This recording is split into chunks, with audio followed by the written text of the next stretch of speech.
Hello children, today we will discuss about the geometrical part, and this video will help you all for the student of class 6 to 8. Now we start. As you all see, the chapter is lines and angles. In this chapter we have already read in our previous classes that right angles. What are right angles? Acute angles, obtuse angles,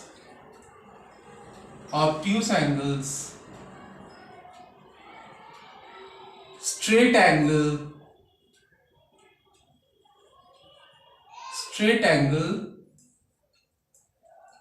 reflex angle,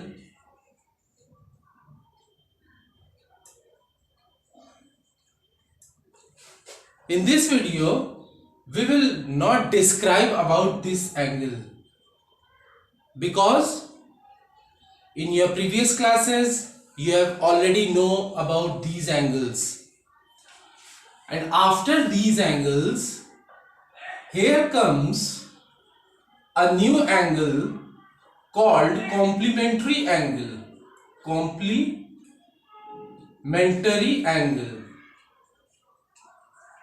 What are complementary angles?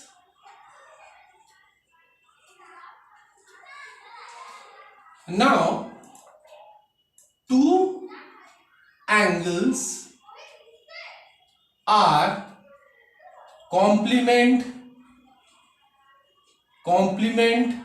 of each other if their sum is of 90 degree.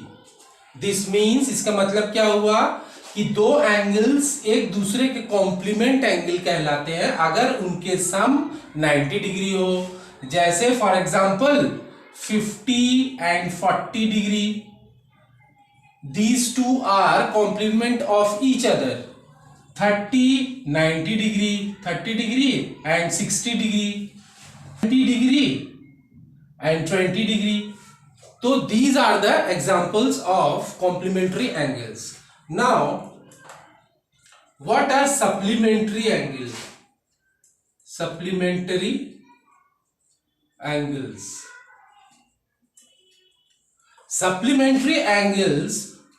two angles are supplement of each other if their sum is of 180 degree. इसका मतलब ये हुआ दो angle एक दूसरे के supplement होंगे या सप्लीमेंट्री एंगल कहलाएंगे अगर उन दोनों का सम 180 डिग्री होता है.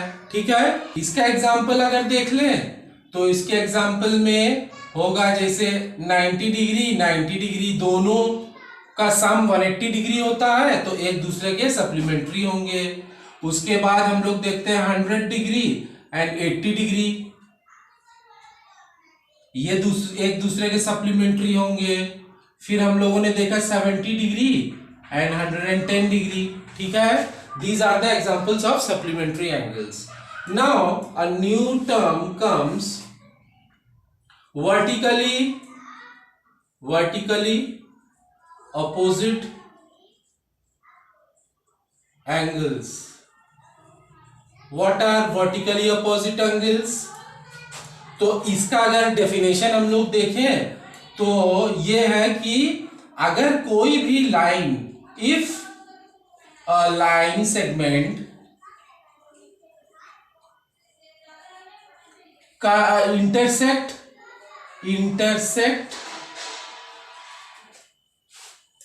another या others line segment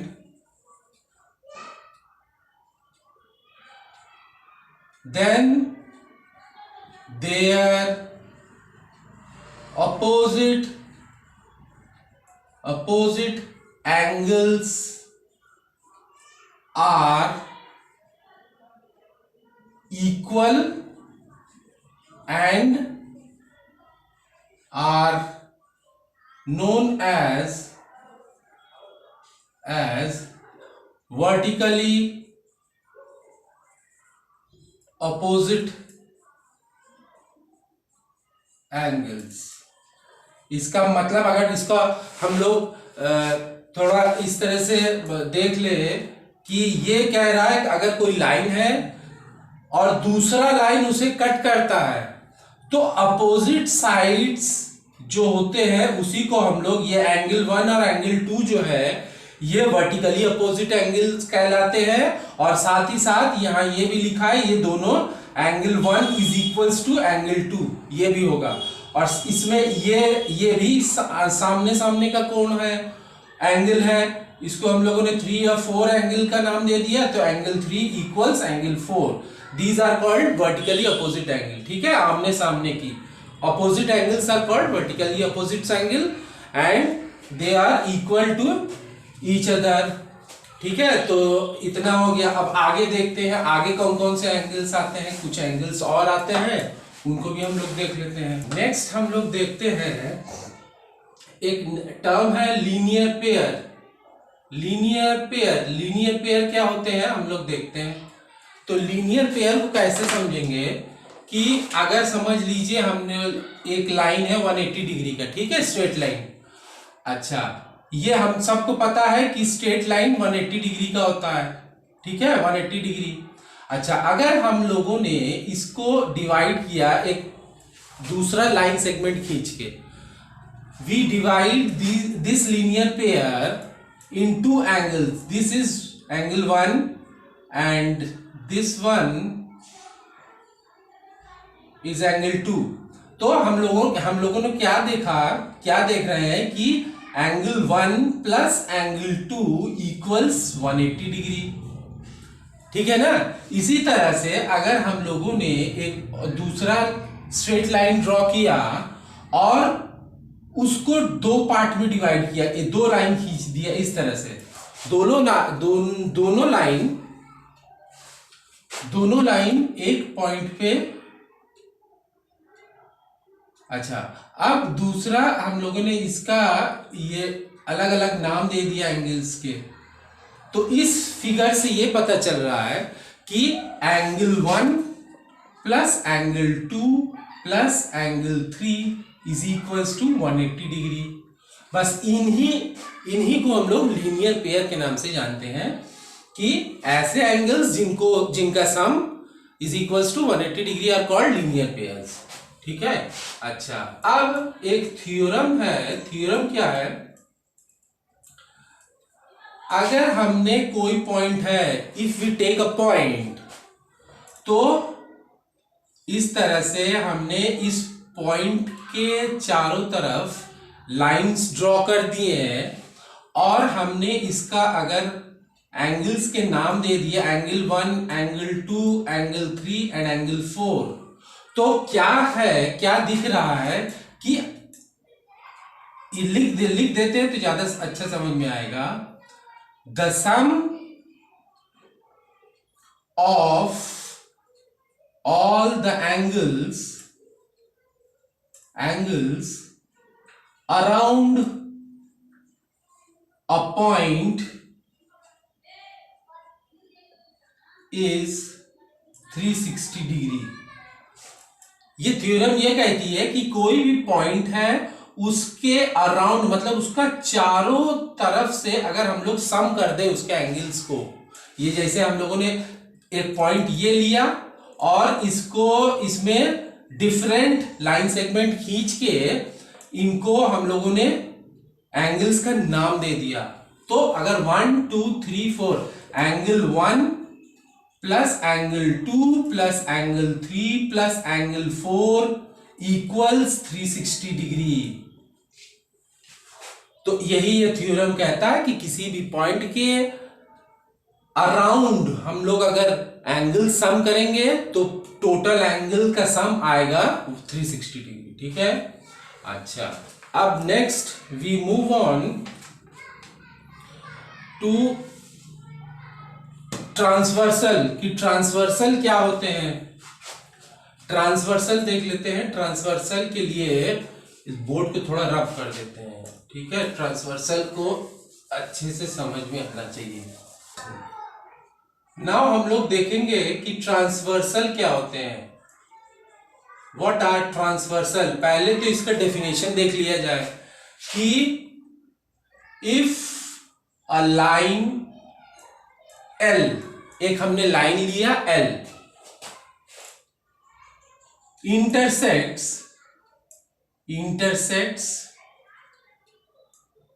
two or more different lines at distinct points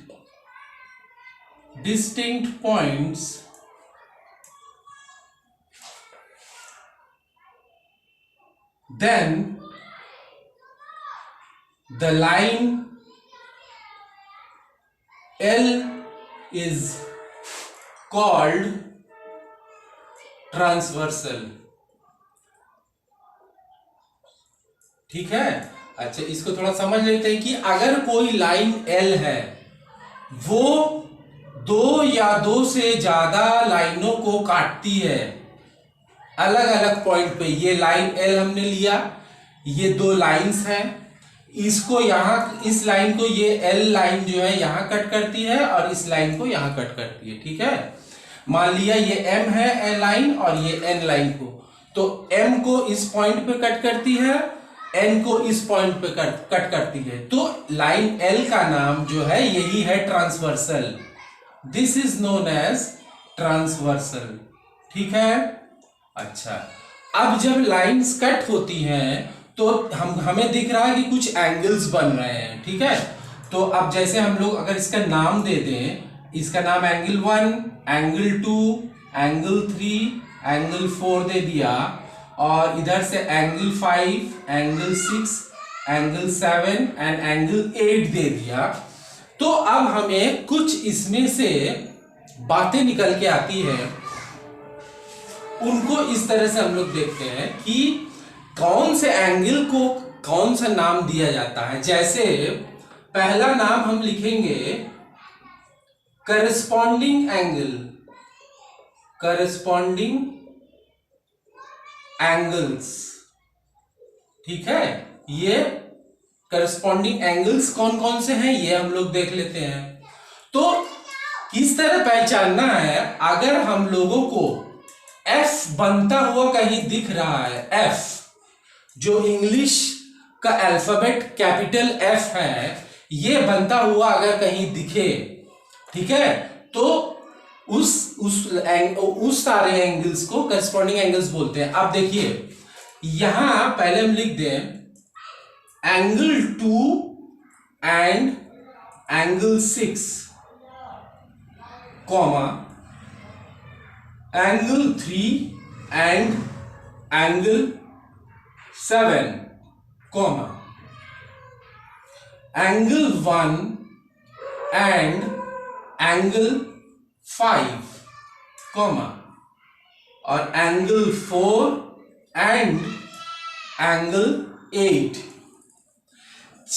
हमें ये चार पेयर मिले हैं इस फिगर से जो करस्पॉन्डिंग एंगल्स है। अब F कैसे बन रहा है ये भी दिखाते हैं। ये ट्रांसवर्सल है, ठीक है।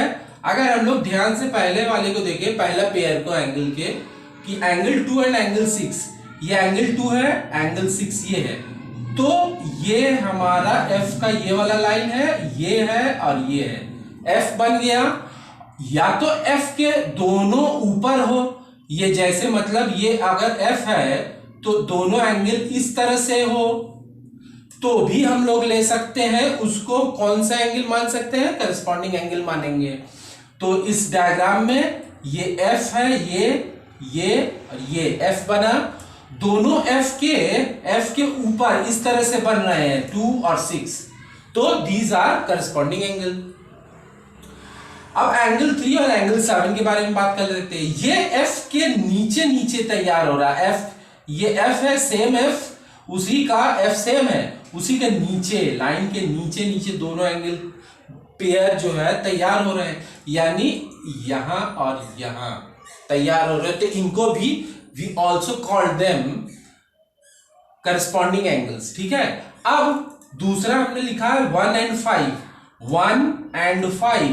अब इसी एफ को उल्टा देखें, ये line this one and this one forms an F, तो एफ का ये एंगल 1 एंगल 5 दोनों एक ही डायरेक्शन में है, ऊपर की तरफ, यानी इसमें इस तरह से देखेंगे हम लोग, ये एफ बन रहा है ना उल्टा एफ, तो ये एंगल और ये angle, these are known as corresponding angles. ठीक है। और दूसरा ये 4 और 8 कैसे बन रहा है, नीचे नीचे, तो इनको भी हम लोग करस्पॉन्डिंग एंगल्स मानेंगे। ठीक है। तो ये हो गई कॉरेस्पॉन्डिंग एंगल्स की बात। सेकेंड एंगल आता है alternate interior angle. Alternate interior angles, इसमें क्या होता है, इसमें हम लोग कौन सा एक दूसरा अल्फाबेट ढूंढते हैं कैपिटल, वो है Z। चाहे इस तरह से Z बने, चाहे इस तरह से Z बने, और चाहे इस तरह से Z बने। ठीक है। कुछ किसी भी शेप का Z बने तो उसको हम लोग ऑल्टरनेट इंटीरियर एंगल्स मानते हैं। अब इसमें देखते हैं Z कहां बन रहा है, ये लाइन आई, ये आई और ये आई, यानी 4 and 6, ये इस तरह से, ये दोनों अंदर वाले एंगल्स ये। ठीक है। तो angle 4 and angle 6, angle 4 and angle 6 are pairs of alternate interior angle. ठीक है। अब हम लोग उल्टा Z देख लेते हैं, ये वाला Z, ये वाले Z में 3 और 5, एंगल 3 एंड एंगल 5। ठीक है। ये वाला Z में आ गया। अच्छा, अब तीसरा एक है कंसेक्यूटिव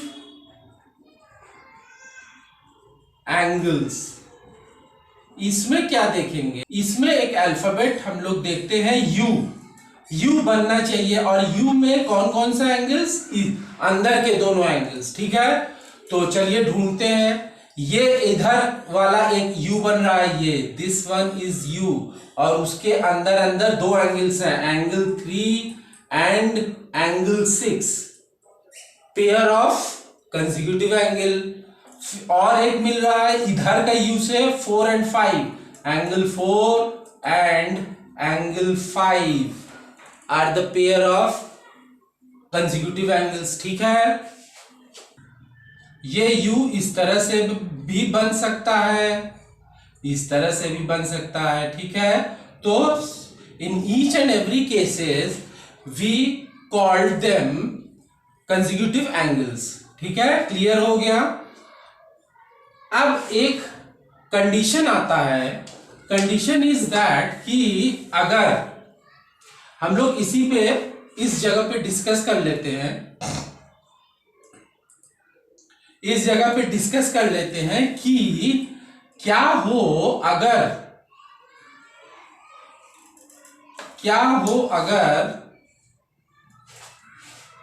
इफ द लाइंस, अगर लाइंस M और N पैरेलल हो, तो if the lines M and N are parallels, parallel line हो तो क्या होगा, तो देखते हैं क्या होता है चेंजेस। ठीक है। अगर पैरेलल होगा तो इस तरह से ये M है, ये N है, और ये L इनको इंटरसेक्ट कर रही है। ठीक है। तो इस तरह, इस कंडीशन में हम लोगों के एंगल्स का नाम लिख दें सेम, अगर इसी को 1 2 3 4, और ये है 5 6 7 एंड 8। अब हम लोग इसके बारे में डिस्कस करते हैं कि अगर ये तो पैरेलल नहीं थे, लेकिन अगर m और n पैरेलल हो तो क्या होता है। तो ये होते हैं चेंजेस कि जो करस्पॉन्डिंग एंगल्स आ गए ना, हम लोगों ने जो लिखा है, दे आर इक्वल। जैसे एंगल 2 एंड एंगल 6, तो angle 2 and angle 6, angle 2 and angle 6 are equal. तो इसका मतलब ये हो गया कि if two lines m and n are parallel and a transversal intersect at distinct point, then what will happen? Then the corresponding, all the corresponding angles are equal. Corresponding angles are equal. तो इसको कैसे लिखेंगे? Angle 2 equals angle 6, इस तरह से लिखेंगे। Angle 3 equals angle 7, angle 1 equals angle 5 and angle 4 equals angle 8। तो ये हो गया करस्पॉन्डिंग एंगल्स की बात, ठीक है। अब second, we move on our second condition which is alternate interior angles. अब ऑल्टरनेट इंटीरियर एंगल्स में भी जो z बनाता है उसमें भी all the angles are equal. Angle 4 equals angle 6 and angle 3 equals angle 5। ये हो जाएगा, ठीक है। और हम लोगों का लास्ट केस है, कौन सा केस? कंसेक्यूटिव एंगल्स में। इसमें जो u से हम लोग ढूंढते हैं एंगल्स को, उसमें क्या होगा? इसमें क्या होगा? The sum of the pairs of consecutive angles are supplementary. मतलब ये एंगल 3 और एंगल 6 लिखा है ना, तो इसका सम जो है वो सप्लीमेंट्री होगा। Means is equals to, their sum is equals to 180 degree. और ये इसका भी सेम होगा। मतलब ये हुआ कि अगर दो पैरेलल लाइंस है और एक ट्रांसवर्सल ने उसको इंटरसेक्ट कर दिया, तो this condition will happen. Okay, अच्छा, तो ये तो हो गई थियोरेटिकल बात। इसके ऊपर कुछ क्वेश्चंस हम लोग we will discuss in our next video.